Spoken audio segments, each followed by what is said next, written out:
வத்த பொரியல் எல்லாரும் விரும்பி சாப்பிடக்கூடியது. ரத்தம் சாப்பிடாதவங்க கூட இப்படி வச்சு கொடுத்து பாருங்கள், மறுபடியும் மறுபடியும் கேட்பாங்க. அந்தளவு அவ்வளோ ஒரு டேஸ்ட்டாக இருக்கும். உடம்புக்கு ரொம்ப நல்ல விஷயம். நம்ம சிக்கன் கொடுக்குறது போல இப்படி செஞ்சு கொடுக்கலாம். நம்ம பிராய்லர் கூட நமக்கு ரொம்ப உடம்புக்கு கெடுதல் தான். இப்படி பிள்ளைகளுக்கு வச்சு சாப்பாடுக்கு முன்னாடி கூட கொடுத்தீங்கன்னா அவ்வளோ ஸ்நாக்ஸ் மாதிரியே சாப்பிட்டுக்குருவாங்க. ரத்த பொரியல் செய்கிறதுக்கு முதல்ல இந்த ரத்தத்தில் மேலே உடச்சுடுறதுக்கு முன்னாடி மேலே உள்ள முடியப்பெல்லாம் சுத்தம் பண்ணி எடுத்துக்கிறோம். நம்ம உடச்சி விட்டோம்னா நம்ம முடிவுலாம் அவ்வளோ பேர் நமக்கு தெரியாது. அதுக்காக ஃபஸ்ட்டு நம்ம முடியப்பெல்லாம் சுத்தம் பண்ணி எடுத்துக்க வேண்டியதுதான்.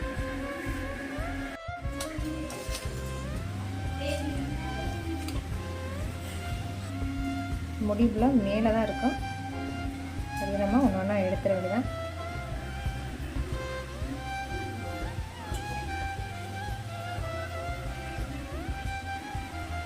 இப்போ நல்லா இதை அலசிட்டு நம்ம அவிச்சு எடுக்க வேண்டியதுதான். இது நமக்கு கொஞ்சமாக தண்ணி ஊற்றி அவிய வச்சுக்க வேண்டியதான். இது உரையிறதுக்கு உப்பு போட்டுக்கணுண்டி நம்ம உப்பு பார்த்துக்கிட்டு போடலாம். இல்லைன்னா ரொம்ப கூடிடுச்சுன்னா ஒரு மாதிரி சாப்பிட்றதுக்கு ரொம்ப அப்படியே முடியாத அளவுக்கு ரொம்ப கச்சி கிடக்கும். அதனாடி எடுத்து பார்த்துக்கிட்டு அப்புறமா உப்பு போட்டுக்கலாம் நமக்கு தேவையான அளவு. அதனாடி உப்பு போட வேணாம். இது கொஞ்சம் கலர் நல்லா மாறவும் அப்படியே பெரட்டி போட்டுற வேண்டியதான். அப்போ தான் இந்த பக்கம் வேகும், நம்மளுக்கு கவுச்சி வாடை இருக்காது.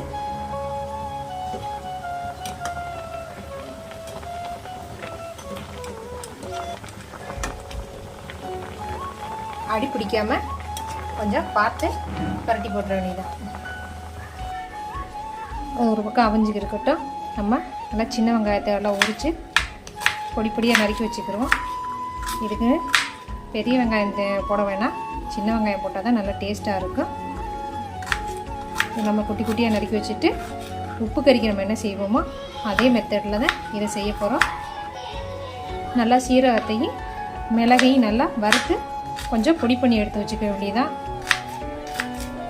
நமக்கு அதோட பச்சை மிளகாய் போடக்கூடாது. நல்லா காஞ்ச மிளகாய் இப்படி எடுத்து நல்லா ஒரு 10 மிளகாய்னாலும் எடுத்துக்கிட்டு கிள்ளி வச்சுக்கிட்டு அதோட சேர்த்துக்க வேண்டியதுதான். இப்போ நல்லா அவிஞ்சிருச்சான்னு ஒரு ஸ்பூனு ஒரு கரண்டி எல்லாரும் எடுத்துட்டு குத்தி பார்த்தீங்கன்னா தெரியும். நல்லா அவிலினா அவியட்டால் இப்படி ரத்தமாகவே இருக்கும் நமக்கு. அதனால கொஞ்சம் நேரம் என்ன அவியட்டும். இப்போ நல்லா பேர்த்து பார்த்தா தெரியும். உடச்சி பார்க்கும்போதே அது நல்லா வெந்துருச்சுன்னு. ஒரு ரத்தத்துக்கு ஒரு டம்ளர் தண்ணி வச்சுருந்தா கரெக்டாக சுண்டிடும். நம்ம வடிக்கணும்னு அவசியமே இல்லை. என்ன அடுப்பை அமர்த்திட்டு நல்லா சின்ன சின்ன பீஸாக போட்டு எடுத்துக்க வேண்டியதான். வெட்டி இப்படி நல்லா குட்டி குட்டி பீஸாக நம்ம நறுக்கி எடுத்துக்கிட்டு தான்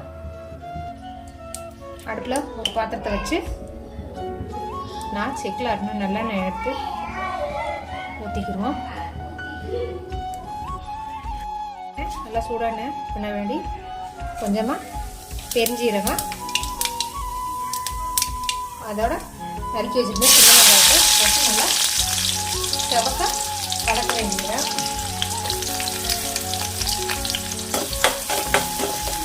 நல்லா வெங்காயம் நல்லா செவக்க வதக்கினா தான் நல்லா இருக்கும். வெங்காயம் நல்லா வதங்கவும் கருவேப்பிலையை போட்டு விட்டு அதையும் கொஞ்சம் நல்லா வதக்கிட்டு நல்லா காஞ்ச மிளகாய் கிள்ளி வச்சிருந்த மிளகாயை போட்டு அதோட சேர்த்து வதக்க வேண்டியது. இதையெல்லாம் நல்லா வதங்கின பின்னாடி நம்ம வெட்டி வச்சுருந்த ரசத்தை இதில் போட்டு நல்லா சுருள வதக்க வேண்டியதை.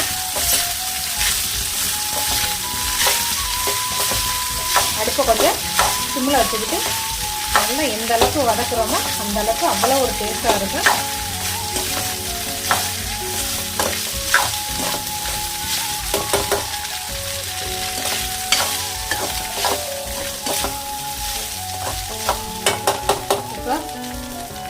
கிண்டி விட்டாச்சு. இப்போ செத்த நேரம் ஒரு தட்டை போட்டு மூடி வச்சுக்கிடுவோம். அப்பப்போ லைட்டாக கிண்டி விட வேண்டியதான். லைட்டாக அடி பிடிக்க அதையும் கவனமாக பார்த்து நல்லா சுருளெல்லாம் நல்லா வதக்கி பிள்ளைகளுக்கு பெரியவங்களுக்கு எல்லாருக்கும் சும்மாவே கொடுத்தா கூட சாப்பிடுவாங்க. அந்த அளவுக்கு இருக்கும் டேஸ்ட்டாக.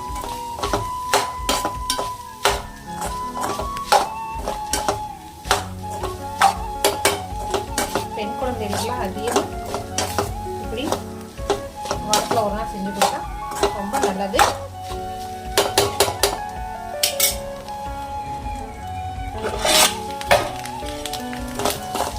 நல்லா கிண்டி விடுவாங்க.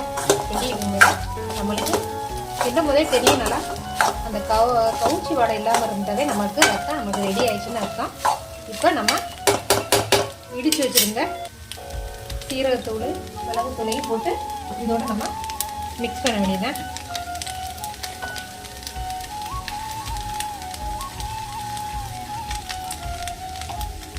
நல்லா மிளகையும் சீரகத்தையும் நல்லா ஒன்றா வறுத்து நல்லா இடிச்சு பொடி பண்ணி இதில் சேர்த்துக்க வேண்டியதுதான்.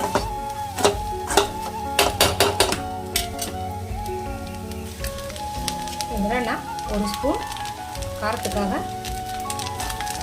மட்டன் தூள் சேர்க்குறேன்.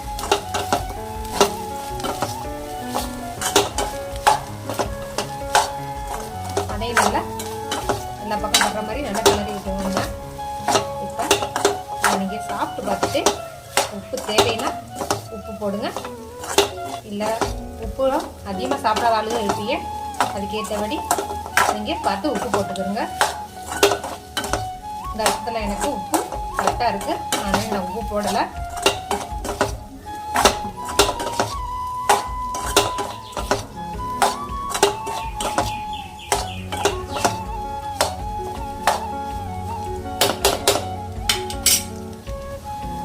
இப்போ நமக்கு ரத்த பொரியல் ரெடி ஆயிடுச்சு.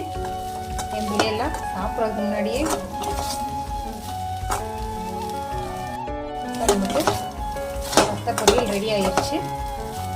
எங்களோட பிள்ளையெல்லாம் சாப்பாடு போய் சாப்பிடாம முன்னாடியே தட்டில் எடுத்து வர சொல்லிடுங்க. அப்படி தான் நான் வச்சு கொடுத்துருவேன். நீங்கள் எப்படின்னு கமெண்டில் சொல்லுங்கள்.